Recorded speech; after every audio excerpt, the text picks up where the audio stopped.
கச்சத்தீவை தாரை வார்த்து கொடுத்து துணை போனவர் கருணாநிதி. தற்போது கச்சத்தீவை மீட்போம் என்று சொல்லும் ஸ்டாலினுக்கு தகுதி இல்லை என மதுரையில் சட்டமன்ற எதிர்க்கட்சி துணைத் தலைவர் RP உதயகுமார் தெரிவித்துள்ளார். RP உதயகுமார் கூறுகையில், தமிழகத்தில் ஜீவாதார உரிமைகளை மீட்க எந்த அக்கறையும் செலுத்தாத அரசாக ஸ்டாலின் அரசு உள்ளது என்ற கேள்வி மக்களிடத்தில் எழுந்துள்ளது. முல்லை பெரியாறு அருகே புதிய அணை கட்டுவோம், காவிரியில் மேகதாது அணை கட்டுவோம், பாலாறு குறுக்கே தடுப்பணை கட்டுவோம், கச்சத்தீவை நாட்கள் விடமாட்டோம் என தமிழகத்திற்கு குந்தகம் விளைவிக்கும் வகையில் அண்டை நாடுகளும் அண்டை மாநிலங்களும் கருத்துக்கள் தெரிவித்து வருகிறது. ஆனால் தமிழகத்தின் உரிமை குரலை திமுகவும் திமுக கூட்டணி நாடாளுமன்ற உறுப்பினர்கள் நாடாளுமன்றத்தில் சாதித்து காட்டினார்களா அல்லது சறுக்கினார்களா என்ற பெரிய கேள்வி எழுந்துள்ளது. தமிழ்நாட்டில் ஆட்சியும் அதிகாரத்தை வைத்துக் கொண்டும் 39 நாடாளுமன்ற உறுப்பினர்கள் வைத்துக் கொண்டும் ஆட்சி அதிகாரம் என்ற முழு சுதந்திர அடையாளமாக கொண்டு இன்றைக்கு ஸ்டாலின் திமுக அரசு என்ன செய்தது? நாடாளுமன்ற உறுப்பினர்கள் சாதித்தார்களா என்ற கேள்வி எழுப்பினால் சாதித்தது ஒன்றுமில்லை. கடந்த 4.5 ஆண்டுகளில் திமுக சறுக்கியதுதான் வரலாறாக உள்ளது. இன்றைக்கு தமிழகத்தில் ஜீவாதார உரிமைகள் கேள்விக்குறியாக உள்ளது. ராமநாதபுரம் அரசு விழாவில் முதலமைச்சர் ஸ்டாலின் கச்சத்தீவு குறித்து பேசினார். அதில் பாரத பிரதமர் மற்றும் பாஜக அரசு கட்சி கச்சத்தீவை மீட்டு மீனவர்களுக்கு தொழில் செய்ய வசதி ஏற்படுத்தி செய்ய வேண்டும் என்று கூறுகிறார்கள். ஆனால் முதலமைச்சர் ராமநாதபுரத்திற்கு பயணம் செல்வதற்கு முன்பு இலங்கை அதிபர் கச்சத்தீவை பார்த்துவிட்டு சென்றார். இது குறித்து முதலமைச்சர் ஸ்டாலின் எதையும் சொல்லவில்லை. கச்சத்தீவை மீட்க வேண்டும் என்று உரிமை குரலால் போர்க்குரலால் புரட்சி தலைவி அம்மா எதிர்க்கட்சியாக இருக்கும்போது உச்சநீதிமன்றம் சென்று சட்டப்பூர்வமாக நடவடிக்கை எடுத்தார். அதனைத் தொடர்ந்து ஆட்சிக்கு வந்த பின்பு அதில் வருவாய்த்துறையில் இணைந்து வாதியாக சேர்ந்தார். தொடர்ந்து கச்சத்தீவை பிரச்சனையில் எடப்பாடியார் அதிக அக்கறை செலுத்தி வருகிறார். 1976ஆம் ஆண்டில் இந்திரா காந்தி பிரதமராக இருந்தபொழுது அப்போது கச்சத்தீவு தாரை வார்க்கப்பட்டது. அதற்கு அடிபணிந்து மௌனமாக துணை போனவர்தான் கருணாநிதி. இன்றைக்கு மீட்க வேண்டும் என்று தாங்களே கேட்பது போல இருப்பது வேடிக்கையாக உள்ளது. கச்சத்தீவு பிரச்சனைகள் இரட்டை வேடத்தை கலைத்துவிட்டு கச்சத்தீவை மீட்போம் என்று ஸ்டாலின் பேசுவது மக்களுக்கு புரியவில்லை. கச்சத்தீவு குறித்து சட்டமன்றத்திலும் மக்கள் மன்றத்திலும் எதிர்க்கட்சியாக இருக்கும் பொழுது ஆளும் கட்சியாக இருக்கும் பொழுதும் புரட்சித் தலைவி அம்மாவும் எடப்பாடியார் ஆகியோர் கேள்வி எழுப்பி திமுகவின் இரட்டை வேடத்தை அம்பலப்படுத்தி உள்ளனர். எடப்பாடியார் கட்சி மீட்க போராடி வருகிறார். கச்சத்தீவு குறித்து முதலமைச்சர் ஸ்டாலின் பேச எந்த ஒரு தகுதியும் இல்லை. கச்சத்தீவு குறித்து திமுகவிற்கு பேச என்ன தகுதி உள்ளது? அந்த தகுதி அவர்களுக்கு இல்லை. கச்சத்தீவை தாரை வார்த்து கொடுத்தவர்களே அதை காப்பாற்ற நாடகம் ஆடுவதை எத்தனை நாட்கள் நடத்துவார்கள்? இதன் மூலம் மீனவ மக்களை ஏமாற்ற முடியாது. மீண்டும் எடப்பாடியார் முதலமைச்சராக வருவார். அப்போது கச்சத்தீவின் உரிமைக்காக போராடி வெற்றி படைப்பார் என கூறினார். அந்த கடல் பகுதியிலே ராமேஸ்வரம் மீனவர்கள் தொழில் செய்ய வசதி ஏற்படுத்தி தர வேண்டும் என்று பேசியிருக்கிறார். முதல்வர் ஸ்டாலின் ராமேஸ்வரம் பயணத்திற்கு முன்பாகவே இலங்கை அதிபர் அனுரா குமார திசநாயகே அதிரடியாக கச்சத்தீவு பயணம் செய்துள்ளதை அங்கே குறிப்பிட்டு எதுவும் சொல்லவில்லை.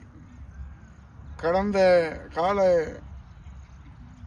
இந்த கச்சத்தீவை மீட்க வேண்டும் என்று உரிமைக்குரல் எழுப்பது, போர்க்குரல் எழுப்புவது யார் என்று நாம் வரலாற்றை புரட்டுகிற போது இந்த கச்சத்தீவை உண்மையாகவே மீட்டு மீனவர்களிடம் ஒப்படைக்க வேண்டும் என்பதற்காக ஒரு நெடிய சட்ட போராட்டத்தை அனைத்து இந்திய அண்ணா திராவிட முன்னேற்ற கழகத்துடைய கட்சியின் சார்பிலே கழகம் எதிர்க்கட்சியாக இருக்கிற போது தொடங்கிய அந்த போராட்டம் அனைத்து இந்திய அண்ணா திராவிட முன்னேற்ற கழகம் அம்மாவினுடைய அரசு தமிழகத்திலே மலர்ந்த போதெல்லாம் வருவாய்த்துறையை அதிலே ஒரு வாதியாக இணைத்து அந்த சட்ட போராட்டத்தை அரசின் சார்பிலே முன்னெடுத்து இந்த கச்சத்தீவு பிரச்சனைக்கு தீர்வு காண வேண்டும் என்று அக்கறை செலுத்தியவர் புரட்சி தமிழர் ஐயா எடப்பாடியார் அவர்களுடைய அரசியல் ஆசானாக இருக்கிற நம் தமிழகுல சாமி இதய தெய்வம் புரட்சி தலைவி அம்மா அவர்கள். ஆனால் இன்றைக்கு அந்த காலத்திலிருந்து இந்த காலம் வரை வலிமையோடு அனைத்து இந்திய அண்ணா திராவிட முன்னேற்ற கழகம் போராடி வருகிறது. அதை புரட்சி தமிழ் ஐயா எடப்பாடியார் அவர்கள் இருவரும் தெய்வங்களிலே வழியிலே போராடி வருகிறார் என்பது இந்த தமிழ்நாட்டு மக்கள் நன்கு அறிவார்கள். 1974-76 காலகட்டத்திலே அப்போதைய பாரத பிரதமராக இருந்த மரியாதைக்குரிய இந்திரா காந்தி அம்மையார் கச்சத்தீவை இலங்கைக்கு தாரை வார்த்து அதற்கு அடிபணிய வைத்து மௌனமாக துணை போன அன்றைய தமிழ்நாட்டின் முதலமைச்சர் மாண்புமிகு கலைஞர் அவர்கள் என்பதுதான் கச்சத்தீவனுடைய துரோக வரலாறு. ஆகவே தாரை வார்த்த தாங்களே தற்போது தானும் கேட்பதை போன்ற நிலையிலே தான் இருக்கிறது தங்களுடைய கோரிக்கையினுடைய வலிமை, தாங்கள் கோரிக்கை வைக்கனுடைய பாங்கு. ஆகவே இந்த இரட்டை வேடத்தை களைந்துவிட்டு கச்சத்தீவை நம்முடைய உரிமை என்ற முழக்கத்தை எப்போது முன்னெடுக்க போகிறார் மாண்புமிகு முதலமைச்சர் ஸ்டாலின் என்பதுதான் நாட்டு மக்களுக்கு இன்னும் புரியவில்லை, இன்னும் தெரியவில்லை. அதனால்தான் மாண்புமிகு புரட்சித் தலைவி அம்மா அவர்களுடைய வழியிலே புரட்சி தமிழர் ஐயா எடப்பாடியார் அவர்கள் இன்றைக்கு கச்சத்தீவு உரிமை மீட்பு பிரச்சனையிலே திராவிட முன்னேற்ற கழக அரசு,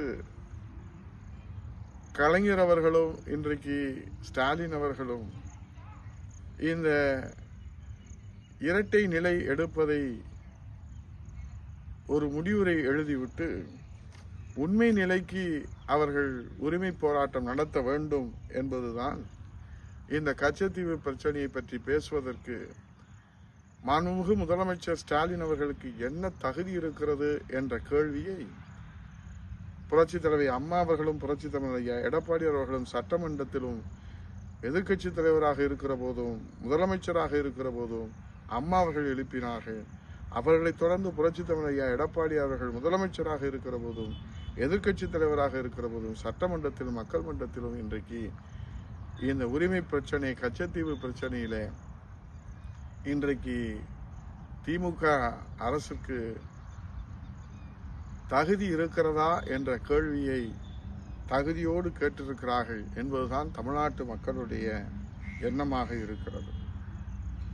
ஆகவே கச்சத்தீவு உரிமையை காவு கொடுத்தவர்களே காப்பாற்றுகின்ற நாடகத்தை இன்னும் எத்தனை காலம் நடத்துவார்கள், அதன் மூலம் மீனவர்களை ஏமாற்றுவார்கள் என்பதை ஒவ்வொரு முறையும் சட்டமன்றத்திலே எடுத்துச் சொல்வதோடு கச்சத்தீவு பிரச்சனையிலே உண்மையான தீர்வு காண மீண்டும் புரட்சி தமிழர் ஐயா எடப்பாடி அவருடைய தலைமையிலே இருவரும் தெய்வங்களின் ஆட்சியோடு மக்களாட்சியை மலர்ந்து நாம் வெற்றி வாகை சூடுவதற்கு இந்த பௌர்ணமி திருநாளிலே தமிழ்நாட்டு மக்கள், குறிப்பாக தென்னாட்டு மீனவர்கள் உறுதிமொழி ஏற்க வேண்டும் என்று கேட்டு வணங்கி விடைபெறுகிறேன். நன்றி, வணக்கம்.